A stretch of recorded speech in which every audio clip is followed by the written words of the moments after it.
నమస్తే, welcome to our channel. Ugadi నుంచి కొత్త పంచాంగం స్టార్ట్ అయిపోయింది. మరి ఈ చైత్ర మాసం ఏప్రిల్ నెల నుంచి ఏ ఏ రాశుల వారికి ఎలా ఉండబోతుందో తెలుసుకుందాం. మనతో పాటు ఉన్నారు రవికిరణ్ శర్మ గారు. గురుగారు నమస్తే. నమస్కారం అమ్మ.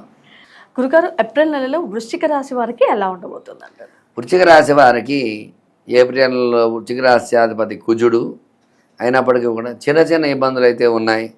అనుకూలతలు ఎక్కువగా ఉన్నాయి ప్రతికూలతల కంటే కూడా ఈ నెలలో. ఎందువల్ల అంటే కుజుడు మేషరాశిలో సంచారం చేస్తారు. రాశ్యాధిపతి కుజుడు మేషంలో సంచారం చేయడం, అక్కడ మేషరాశ్యాధిపతి కుజుడు అవడము, వృశ్చిక రాశ్యాధిపతి కుజుడు అవటం. అందువల్ల వృశ్చికం ధనస్సు, మకరం, కుంభం, మీనం, మేషం 6వ స్థానం అవుతుంది. 6వ స్థానం శుభస్థానం. శుభస్థానంలో రాశ్యాధిపతి సంచారం చేయటం వల్ల ఖచ్చితంగా శుభాలు వచ్చే అవకాశం ఈ రాశి వారికి ఉన్నాయి. అలా ఏ ప్రయత్నం చేసినప్పటికీ కూడా ముందడుగు వేయటం. గతంలో చాలా ఇబ్బందులు పడ్డారు ఈ రాశివారు. ఆ ఇబ్బంది నుంచి కొంచెం బయటపడే అవకాశాలు ఖచ్చితంగా ఉన్నాయి ఈ నెలలో. ఆరోగ్యపరంగా ఎలా ఉండబోతుంది అంటారు? ఆరోగ్యపరంగా అయితే ఇబ్బందులు ఉన్నాయి ఈ రాశి వారికి. ఖచ్చితంగా టెన్షన్స్ ఎక్కువ ఉంటాయి. ఎక్కువ ఒత్తిళ్ళు అవన్నీ కూడా గతంలో ఉన్న ఒత్తిడి నుంచి బయటపడటం విషయంలో కొంచెం ఎక్కువగా ఉంటాయి. ఆ విషయంలో ఆరోగ్యపరంగా జాగ్రత్త వహించాలి. ఆరోగ్యపరంగా ఇబ్బందులు అయితే ఉన్నాయి. వీళ్ళకి కీళ్ళ పరంగా ఇబ్బందులు, మోకాళ్ళ నొప్పులు లాంటివి రావటము అట్లాంటివన్నీ వస్తూ ఉంటాయి. కొంచెం జాగ్రత్త వహించాలి. వాటికి ఒకవేళ ఏదైనా ఇబ్బంది ఉంటే ఎందువల్ల ఇబ్బంది వచ్చిందంటే మన శరీరంలో 24 రకాలైనటువంటి దేవతలకు సంబంధించినవి ఉన్నాయి శరీరంలో. అంటే ఒక్కొక్క అవయవానికి ఒక్కొక్క దేవత.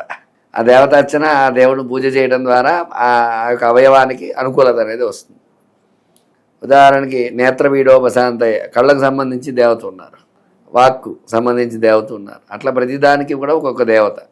ఆ దేవత ఆరాధన చేయడం ద్వారా మన వ్యాధుల నుంచి బయటపడే అవకాశం. ఎందుకంటే 24 వ్యాధి 24 రకాల వ్యాధులు ఉన్నాయట. 24 వ్యాధులకి 24 దేవతలు మనకున్నారు. ఆ దేవత అర్చన పూజ చేయడం ద్వారా ఆ వ్యాధి నుంచి విముక్తి చెందే అవకాశం ఖచ్చితంగా ఉంది. గురుగారు, విద్యార్థులకు ఎలా ఉండబోతుంది అంటారు? విద్యార్థులు ఈ నెలలో చూసుకున్నట్లయితే అనుకూల యోగాలు ఉన్నాయి. చక్కగా పరీక్ష మంచిగా రాయటం జరగడం, తర్వాత ఏమో మంచి శ్రేణి, ఉన్నత శ్రేణి ఉత్తీర్ణతో పాస్ అవ్వటము, మంచి నిర్ణయం తీసుకోవటము. అందువల్ల కేతు బాగున్నాడు వీళ్ళకి. కేతు బాగుండడం వల్ల మంచి దశ రావటము, మంచి ఉద్యోగం రావటము, ఉద్యోగం పరంగా చూసుకున్నట్లయితే ప్రమోషన్స్ రావటం, ఉద్యోగస్తులకి ఉద్యోగం రాని వారికి ఉద్యోగం రావటము. అట్లాగే చదువుకునే పిల్లలు ఇంకా ఏం చదివితే బాగుంటుంది, సిఏ అట్లాంటివి చేస్తే బాగుంటుంది అని ఆలోచించడం, ఇట్లాంటివి ఒక రకంగా చూసుకున్నట్లయితే ఆలోచన అది బాగుంటుంది ఈ రాశి వారికి. తద్వారా అనుకూల యోగం, విద్యార్థులకు అనుకూల యోగంగా చెప్పవచ్చు. వైవాహిక జీవితంగా ఎలా ఉండబోతుంది? వైవాహిక జీవితంగా చూసుకున్నట్లయితే కొంచెం ఇబ్బందులు అయితే ఉన్నాయి. ఇద్దరి మధ్యన అవగాహన తక్కువగా ఉంటుంది భార్యాభర్తల మధ్య.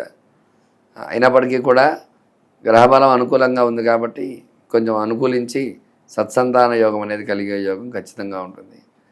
ఎందువల్ల అంటే ఈ గ్రహానుకూలత అది కుజుడే అధిపతి సంతానానికి. కుజుడే కాబట్టి ఆ సంతాన యోగం కూడా ఖచ్చితంగా వచ్చే అవకాశం ఉంది. ఈ నెలలో శుభవార్తలు వింటాము. ఒకవేళ సంతానం పుట్టేవారికి కూడా ఎక్కువ ఆడపిల్ల సంతానం పుట్టే యోగం ఈ నెలలో వెలుకుంటుంది. వ్యాపారంగా ఎలా ఉండబోతుంది అంటారు? వ్యాపారపరంగా చూసుకున్నట్లయితే క్రయ విక్రయాలు బాగా జరుగుతాయి. వ్యాపారపరంగా లాభాలు ఆర్జించే అవకాశం ఉంటుంది. గతంలో చూసుకున్నట్లయితే నష్టాలు చూశారు. ఆ నష్టాల నుంచి బయటపడి మయా ఊపిరి పీల్చుకున్న భగవంతుడాన్ని ముందుకు అడుగేస్తారు. ఖచ్చితంగా వ్యాపారస్తులకి బాగుంటుంది 100%. గురుగారు, వృశ్చిక రాశి వారు ఏ భగవంతుడిని ఆరాధిస్తే మంచి ఫలితాలు ఉంటాయి అంటారు? వీళ్ళు సుబ్రహ్మణ్య స్వామి ఆరాధన చేయటం, సుబ్రహ్మణ్య కరావలంబ స్తోత్రం ప్రతినిత్యము పారాయణ చేయడం ద్వారా అనుకూలతని, మంగళవారం నియమాలు పాటించడము. అట్లాగే ఈ రాశిల వారికి శనివారం నియమాలు కూడా చాలా అనుకూలంగా ఉంటాయి. మంగళ శని వారాలు వీళ్ళు పాటించడం ద్వారా అనుకూలతలు ఉంటాయి. అంటే హనుమంతుడిని హనుమత ఆరాధన చేయటము, అట్లాగే ఈ యొక్క కుజ భగవానుడికి అర్చన చేసుకోవటము, ఇట్లాంటివి చేయడం. వీళ్ళపై ఈర్ష్య, అసూయ ద్వేషాలు ఎక్కువగా ఉంటాయి. ఇట్లా కొంచెం నరదృష్టి, నరఘోష ఎక్కువగా ఉంటుంది వీళ్ళపై. అందువల్ల దానికి సంబంధించి విశేషమైన చండీ హోమాలు చేసుకోవడం, సుదర్శన హోమాలు చేసుకోవడం, ఇట్లాంటివి చేసుకోవడం ద్వారా కూడా వృశ్చిక రాశి వారికి అనుకూల యోగాలు ఖచ్చితంగా. వృశ్చిక రాశి వారు ఏ రత్నాన్ని ఉపయోగిస్తే మంచి ఫలితాలు ఉంటాయంటారు? వృశ్చిక రాశి వారు పగడం ధరించినట్లయితే అనుకూల యోగాలు ఉంటాయి. వృశ్చిక రాశి అధిపతి కుజుడు కాబట్టి ఈ పగడాన్ని ఎప్పుడైతే ధరిస్తారో వాళ్ళకి అనుకూల యోగాలు 100% ఉంటాయి. మంచి పగడాన్ని తీసుకొచ్చి కుజుడు మంగళవారం నాడు ధరించినట్లయితే ఆ కుజ హోర అనేది వస్తుంది. ఏ రాశి అధిపతి ఆ రాశికి హోర అనేది ఉంటుంది. ఏ వారాన్ని బట్టి ఆ వారం స్టార్టింగు ఆ హోరలో పెట్టుకున్నట్లయితే ఇంకా అనుకూలతలు ఖచ్చితంగా ఉంటాయి. గురుగారు చాలా చక్కగా వివరించారు. ఉగాది నుంచి కొత్త పంచాంగం మొదలైంది కాబట్టి ఏ ఏ రాశుల వాళ్ళకి ఎలా ఉండబోతుందో తెలుసుకోవాలని అందరికీ ఆసక్తిగా ఉంటుంది. జ్యోతిష్యరత్న వేలూరి రవికిరణ్ శర్మ గారి అపాయింట్మెంట్ తీసుకొని మీకున్న సమస్యలకి పరిష్కారం తెలుసుకోవాలనుకుంటే కింద స్క్రోల్ అవుతున్న నంబర్కి కాల్ చేయండి.